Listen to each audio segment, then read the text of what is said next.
오늘 우리에게 주시는 하나님의 말씀은 신약성경 요한복음 6장 35절과 41절에서 51절까지의 말씀입니다.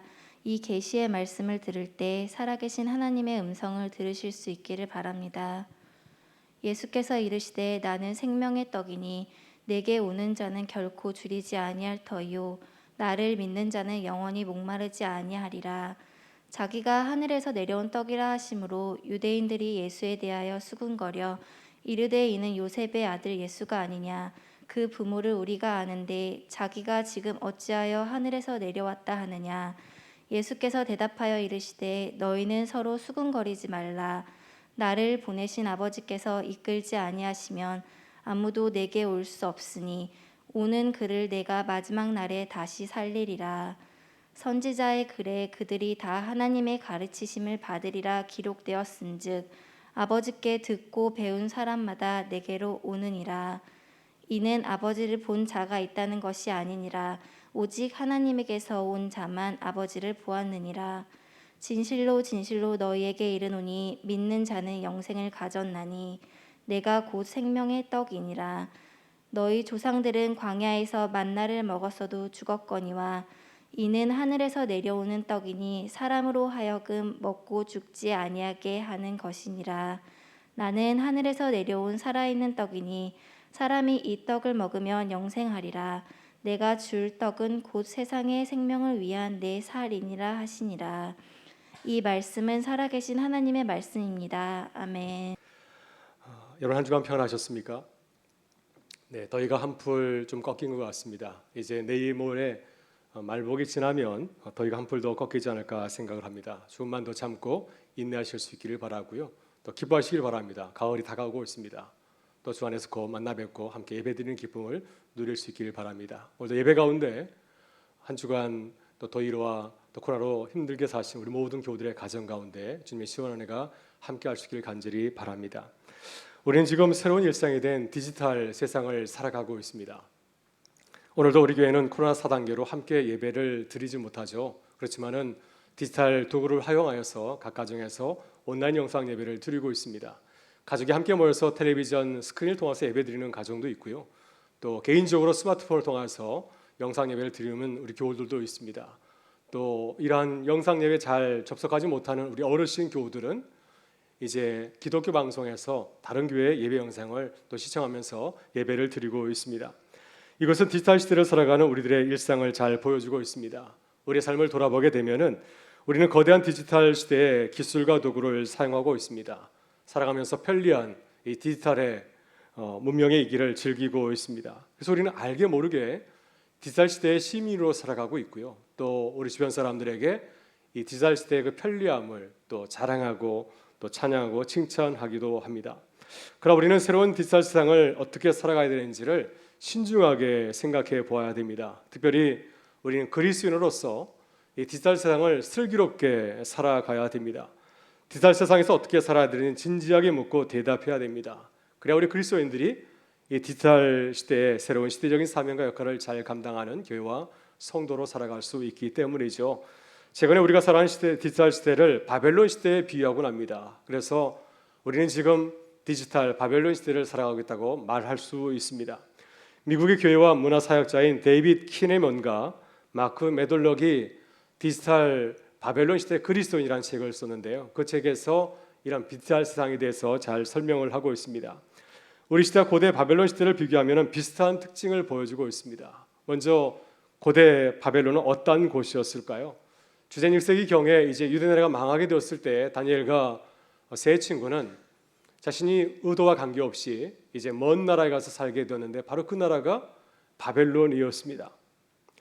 그들이 살게 된 바벨론은 그동안 그들이 살아왔던 예루살렘과는 완전히 다른 곳이었습니다. 바벨론은 이교 문화의 중심지였습니다. 아주 자극적이고 화려하고 다원주의적인 문화가 성행하는 곳이었고요. 또 세상의 부와 권력을 쟁취하는 인간 욕망이 아주 가득한 곳이었습니다. 또 내 뜻대로 세상을 정복하고 그리고 군림하려고 하는 인간의 교만이 판을 치는 그러한 곳이었습니다. 그다음 지금 우리가 살아가는 디지털 바벨론은 어떤 곳이겠습니까? 다니엘과 세 친구가 살았던 바벨론과 아주 비슷합니다. 디지털 바벨론은 와이파이와 SNS를 이용하여서 사람들이 살고 있는 가상의 공간입니다. 그러나 이것도 자극적이고 아주 다문화적인 곳이고 또 부와 명예가 아주 우상이 되어 있는 곳이기도 합니다. 디지털 바벨론에서 우리에게 영향을 주는 세 가지 흐름이 있는데요. 그것을 짧게 말씀드린다고 한다면 접근, 이탈, 권위를 할 수가 있습니다. 여러분, 디지털 바벨론은 누구나 쉽게 접근할 수 있는 그런 공간입니다. 또 이 공간에서는 우리가 전통적으로 붙잡고 있었던 제도와 전통으로부터 심각한 이탈이 이루어지는 곳이죠. 그러니까 새로운 문화를 창조하는 그런 곳입니다. 그리고 우리가 지금까지 존중하였던 권위를 의심하고 부정하기도 합니다. 따라서 지금까지 우리가 살아왔던 세상과는 전혀 다른 문화와 가치가 지배하는 곳입니다. 믿음으로 우리의 모습을 돌아보게 되면 우리는 바벨론에서 포로 생활하였던 다니엘과 세 친구와 같습니다. 여러분, 디지털 세계에서는 손가락 몇 번 움직이게 되면은 우리가 얻고자 하는 모든 정보를 손쉽게 얻을 수가 있습니다. 문화 생활도 얼마든지 잘 즐길 수가 있죠. 영화와 드라마도 마음껏 즐길 수가 있고 또 최신 문화 콘텐츠도 즐길 수가 있고요. 또 다양한 게임도 함께 즐길 수가 있습니다. 그러나 디지털 공간에서 우리의 신앙생활은 어떻습니까? 하나님에 대한 관심과 사랑은 어떠한가요? 중심에 있지 아니하고 주변에 밀려나 있지는 않습니까? 본질적이고 중요한 문제에 대해서 고민하기보다는 아주 사소한 문제, 감각적인 문제에 집중할 때가 참 많이 있고 또 이런 문제에 우리의 소중한 시간과 또 시선을 빼앗길 때가 참 많이 있습니다. 그리고 성경적인 가르침이나 가치보다는 세상의 매력적인 정보와 지식을 따르게 하죠. 우리 자녀는 어떻습니까? 인터넷 공간에서 디지털 세계에서 하나님이라든지 아니면 믿음의 삶을 위해서 골몰하기보다는 세상적인 인기를 얻고 있는 유튜버나 가수나 연예인을 바라보면서 열광하고 있습니다. 여러분, 이것이 디지털 바벨론을 살아가고 있는 우리의 솔직한 일상이라 할 수 있습니다. 여러분, 지금 디지털 바벨론 시대를 살아가는 우리의 모습은 어떠한가요? 우리는 변화무쌍한 디지털 세상을 바라보면서 어떠한 마음으로 바라보고 있으십니까? 디지털 세상을 바라보게 되면 우리의 모습을 초라하게 하지 않습니까? 또 하나님의 자녀로서 우리의 자존감을 흔들 때가 참 많이 있습니다. 그리고 우리의 소중한 것을 붙잡고 살아가기보다는 세상의 화려한 것을 바라보면서 그것을 쫓아갈 때가 참 많이 있습니다. 오래전에 미국의 수도인 워싱턴 DC를 방문한 적이 있습니다. 워싱턴 중심가는 참 화려한 곳이죠. 국회의사당과 그리고 스미소니언 박물관을 비롯하여서 아주 웅장하고 또 아주 거대한 디지털 건물들이 아주 질비하게 들어서 있습니다. 그래서 이곳이 워싱턴이 아니라 마치 로마 시대의 로마의 중심가에 서 있는 것 같은 착각을 불러일으키게 합니다. 세계 최강국 미국의 수도 중심가에 섰을 때 제가 느낀 것은 왜소함이었습니다. 놀람이었습니다. 정말 이것은 대단하구나. 서울의 강화문 거리와는 완전히 다른 곳이구나. 세계 중심가의 힘과 위력을 느끼고 나의 요새함을 느끼곤 하였습니다. 여러분, 우리가 디지털 세계를 바라볼 때도 이런 왜소함과 부러움을 가지고서 바라보지는 않습니까? 여러분, 어떻게 우리가 디지털 바벨론 시대를 승리하며 살아갈 수 있을까요? 우리가 주님의 제자로서 이 시대를 살아가기 위해서는 우리는 무엇보다도 주님과 인격적인 만남을 가져야 됩니다.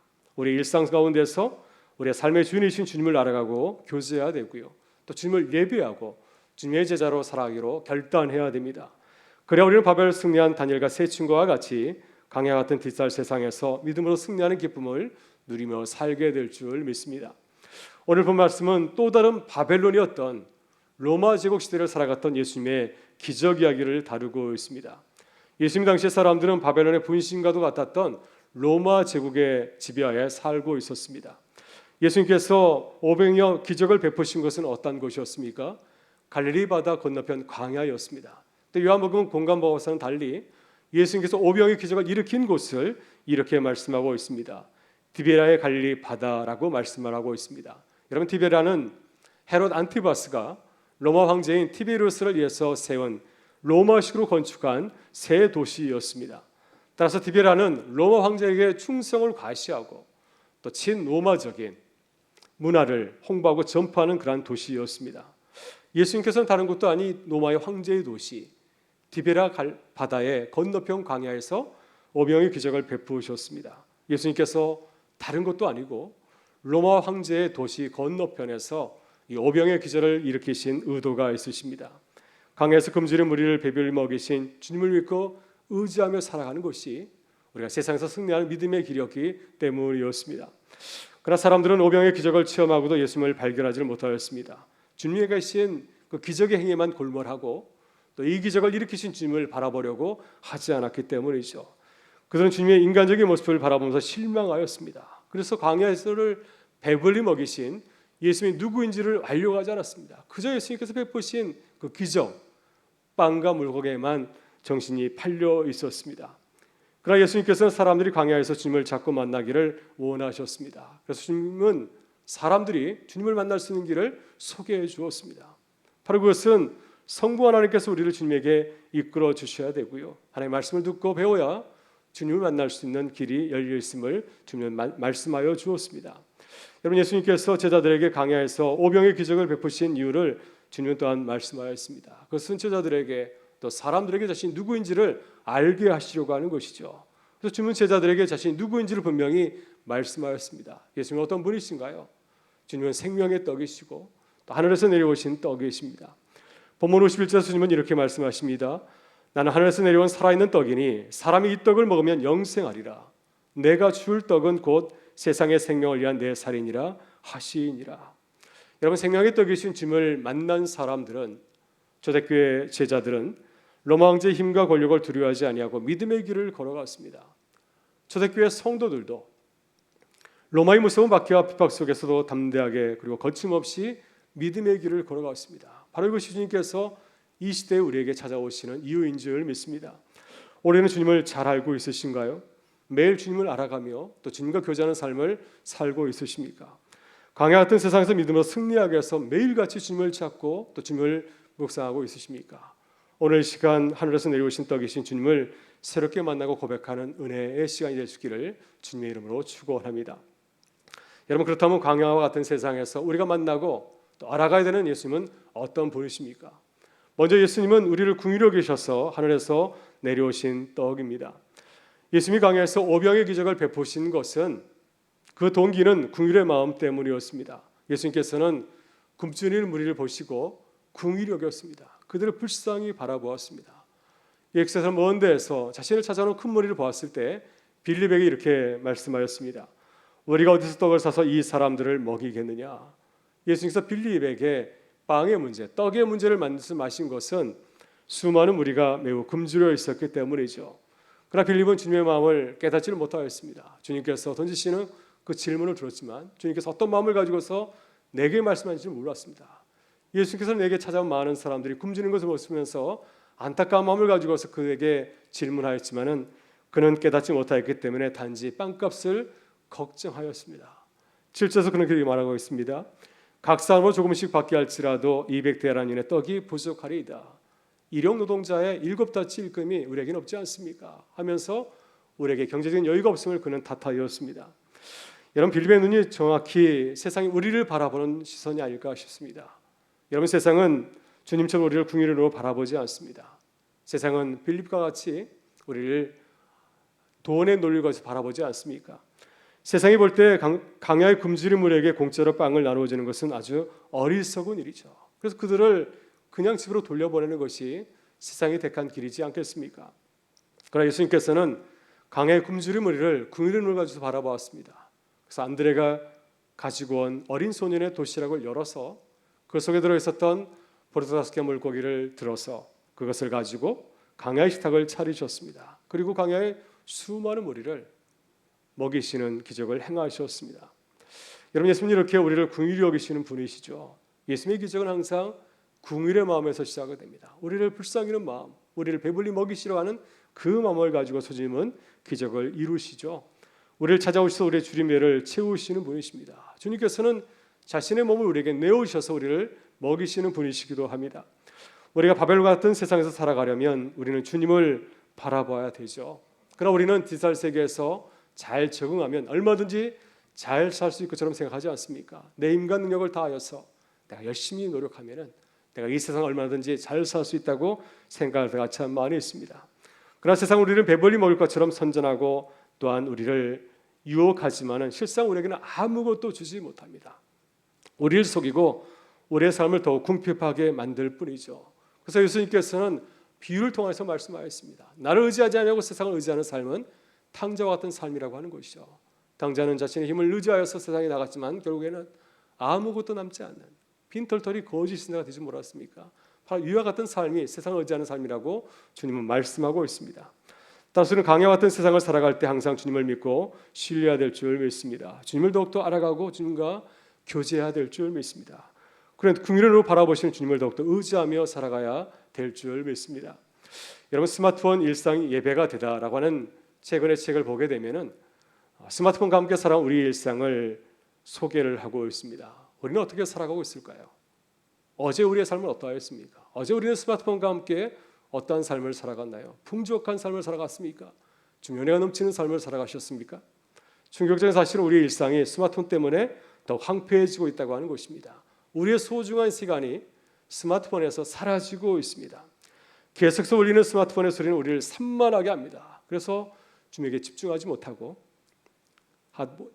못하도록 방해하고 있습니다. 그래서 우리가 주님의 음성에 귀를 기울이는 것이 아니라 세상의 소리에 더욱더 민감하게 반응하도록 우리를 유혹하고 있습니다.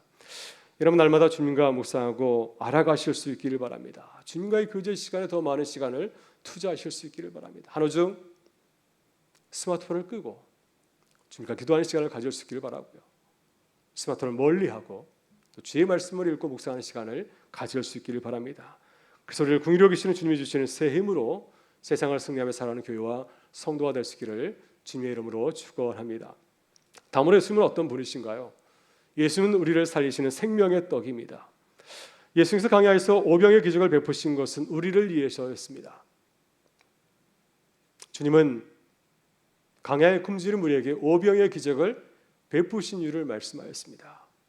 주님께서 오병의 기적을 베푸신 것은 로마 황제가 다스리는 세상 가운데서 주님의 떡을 먹고 굶주리지 아니하고 목마르지 않는 삶을 살게 하려는 것이었습니다. 본문 35절에서 주님은 이렇게 말씀하십니다. 예수께서 이르시되 나는 생명의 떡이니 내게 오는 자는 결코 줄이지 아니할 터이요 나를 믿는 자는 영원히 목마르지 아니하리라. 본문 20절을 보게 되면 예수님께서는 오병의 기적을 표적이라고 말씀하고 있습니다. 이런 표적은 무엇을 말할까요? 표적은 예수님께서 행하신 기적을 통하여서 주님을 새롭게 바라보고 믿음을 갖게 하는 기적을 말하고 있습니다. 단순한 기적이 아니라 믿음을 갖게 하는 기적을 표적이라 말씀하고 있습니다. 다시 말해서 오병의 기적을 통하여서 예수님이 생명의 떡으로 오신 하나님이심을 믿게 하는 것입니다. 주님께서 우리를 이 강야에서 굶어 죽지 아니하고 우리를 먹게 하신 하나님의 사실을 믿고 고백하기 위해서 이 기적을 베푸신 것이죠. 그러니 강야에서 살아갈 때 걱정하거나 염려하지 말라고 하는 것입니다. 오병의 기적을 통하여서 주님이 누구인지를 알고 주님 의지하면서 믿음을 가지고서 살아가라고 하는 말씀입니다. 여러분, 출애굽기 16장을 보면 이스라엘 백성이 출애굽한 후에 강야에서 경험한 만나의 기적 사건이 나옵니다. 하나님께서는 이스라엘 백성이 강야 40년 살아갈 때 매일같이 만나를 먹고 살게 하였습니다. 안식일에는 아무것도 하지 않았지만 굶지 아니하고 그 날에도 만나를 먹고 살게 하였습니다. 하나님이 만나를 내려주신 기적도 표적 사건이죠. 이스라엘 백성에게 이 만나의 기적을 통해서 하나님의 누구인지를 알게 하시는 것입니다. 우리가 강야 40년 살아가지만 주님께서 우리를 굶주리지 않게 하시고 우리를 먹이시는 놀라운 분이라는 사실을 매일 만나를 주면서 깨닫게 하시려고 이 만나의 기적을 그들에게 베푸신 것이었습니다. 그러니 하나님을 의지하고 이 강야에서 승리하는 삶을 살아가라고 하는 것입니다. 그러나 모든 사람이 강야에서 우리를 먹이시는 주님을 새롭게 만나고 경험하는 것은 아니죠. 본문 43절을 보게 되면 주님은 생명의 떡이신 주님을 깨닫지 못한 사람들에게 이렇게 말씀하였습니다. 너희는 서로 수군거리지 말라.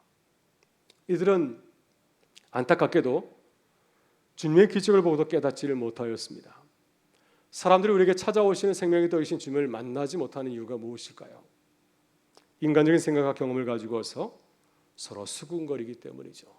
주의 말씀을 나누는 것이 아니라 자신의 생각을, 자신의 경험을 진일지처럼 나누기 때문입니다. 우리의 짧은 생각으로 생명의 떡이신 주님을 판단하기 때문이고요. 그 광대하신 하나님을 우리의 짧은 생각 속에 놓아놓고 주님을 판단하기 때문입니다. 이런 사람들은 오병의 기적을 베푸신 예수님을 바라보면서 어떻게 생각하였습니까? 하나님이라 생각하신 것이 아니라 하늘에서 내려오신 생명의 떡이라 생각하는 것이 아니라 갈릴리 사람 요셉의 아들로 생각하였습니다. 그래서 그를 무시하였습니다. 예수님께서 하늘에서 내려오신 생명의 떡이라고 말씀하였을 때 주님의 말씀을 믿으려지 하지 아니하고 무시하고 주님을 떠나갔습니다. 따라서 우리는 주님의 말씀을 의심하지 말아야 됩니다. 우리의 생각과 또 우리의 지식을 내려놓고 주님을 바라보아야 됩니다. 여러분 열왕기서를 보게 되면 엘리사와 또 엘리야가 경험하였던 놀라운 기적 이야기를 소개하고 있습니다. 여러분 사르밧 가보는 그 당시에 대기근 때문에 아무것도 먹을 것이 없는 가운데 있었습니다. 이 사르밧 가보도 집안에 있었던 마지막 남은 기름과 그 곡식가루를 가지고서 저녁을 만들고 죽으려고 하였습니다. 엘리야의 말씀을 듣고 순종하게 될 때 가정에 있는 기름과 곡식이 떨어지지 않은 놀라운 기적을 경험하였습니다. 엘리사도 마찬가지죠. 너무 가난해서 아들을 종으로 팔아야 되는 가난한 가부를 만났습니다. 이 가부도 엘리사의 말씀을 듣고 순종하게 될 때 그 가정의 모든 그릇에 기름이 가득 차게 되어서 종으로 자신의 아들을 팔지 않는 그런 기적을 경험하게 되었습니다. 그 주의 말씀을 믿고 의지하게 될 때 이와 같은 놀라운 경험을 하게 되었다고 우리에게 증거하고 있습니다. 여러분 우리가 믿고 고백하는 주님은 어떤 분이신가요? 지금 우리는 어떤 주님을 믿고 이 어려운 시절을 살아가고 있으십니까? 여러분 우리 주님은 우리를 코로나 위기에서 건지시는 분이신 줄 믿습니다. 빠르게 변해가는 이 디지털 세상 가운데서 우리를 새롭게 하시고 우리에게 새 삶을 살아갈 수 있는 힘과 용기를 더하여 주시는 분이신 줄 믿습니다. 또 주님은 교회 재척의 어려움을 통하여서 새로운 구원의 기쁨과 감격을 누리게 하실 분이신 줄 믿습니다. 여러분 우리의 모든 상황을 바라보고 염려하지 마실 수 있기를 바랍니다. 모든 상황을 역전시키는 주님을 바라보면서 의지하고 나가실 수 있기를 바랍니다. 주의 말씀을 믿고 순종하실 수 있기를 바랍니다. 그리고 우리를 살리신 주님의 은혜를 경험하고 전하는 교회와 성도가 될 수 있기를 주의 이름으로 축원합니다. 마지막으로 예수님은 어떤 분이신가요? 예수님은 영원한 생명을 주시려고 자신의 살과 피를 주시는 분이십니다. 예수님은 오병이어 기적 사건을 통하여서 우리에게 오신 궁극적인 목적을 말씀하십니다. 주님께서 우리에게 오신 궁극적인 목적이 무엇일까요? 그것은 우리가 영원히 살게 하는 것입니다. 영원히 하나님과 살게 하는 것입니다. 단 한 번 강야에서 푸짐하게 식탁을 먹고 마시는 것이 아니라 영원히 주님의 식탁에서 주님과 함께 살아가는 것, 이것이 주님께서 우리에게 찾아오신 궁극적인 이유가 아니겠습니까? 여러분 주님은 자신의 생명을 우리가 먹고 죽지 않을 살과 피로 내놓으셨습니다. 51절에서 주님은 이렇게 말씀하십니다. 나는 하늘에서 내려온 살아있는 떡이니 이 떡을 먹으면 영생하리라. 내가 줄 떡은 그 세상의 생명을 위한 내 살이니라. 여러분 이것은 예수님께서 성만찬에서 하신 말씀이죠. 예수님께서 십자가를 앞에 두고 유월절 마지막 식사 가운데서 자신의 살과 피를 뜻하는 떡과 포도주를 먹고 마시게 하였습니다. 근데 예수님께서는 주님의 살과 피를 뜻하는 떡과 포도주를 제자들만 먹고 마시게 하지 않았습니다. 초대교회 성도들만 이 떡과 포도주를 먹고 기념하게 하지 않았습니다. 예수님께서는 이방인들도 주님의 식탁에 참여하게 하셨고요. 시간과 공간을 초월해서 모든 주님의 사람들이 주님의 살과 피를 먹고 마시는 주님의 식탁에 참여하게 하였습니다. 그래서 우리를 영원히 살게 하시는 주님과 교제하며 세상을 살아가는 기쁨을 모든 사람들이 누리게 하였습니다. 본문 44절과 45절을 보게 되면 주님은 이 기쁨과 이 감격을 제자 공동체에게 당부하고 있습니다. 우리가 주님의 살과 피를 먹고 마시는 것은 공동체가 함께 감당해야 되는 사명이기 때문이죠. 주님의 생명의 떡이라는 사실을 믿고 고백하는 것은 우리 힘만으로는 부족하기 때문이죠. 오늘 본문을 보게 되면 오병의 기적을 봤던 많은 무리도 주님의 생명의 떡이라는 사실을 미처 깨닫지 못하였습니다. 제자들도 마찬가지죠. 성령께서 그들에게 임하기 전에는 주님을 온전히 깨닫지를 못하였습니다. 따라서 우리는 교회와 성도들에서 기도해야 됩니다. 모든 교회가 생명의 떡이신 주님을 믿고 의지하며 살아갈 수 있도록 성령의 도우심을 구해야 되고요. 특별히 우리 자녀들 위해서 더욱더 뜨겁게 기도해야 될 줄 믿습니다. 하나님의 말씀을 듣고 배우며 깨달을 수 있도록 우리 자녀들이 가르치는 일에 힘써야 됩니다. 그리고 우리의 삶을 통해서 주님이 영원한 생명의 떡이라는 사실을 우리 자녀들과 또 이웃들에게 증거해야 될 줄 믿습니다.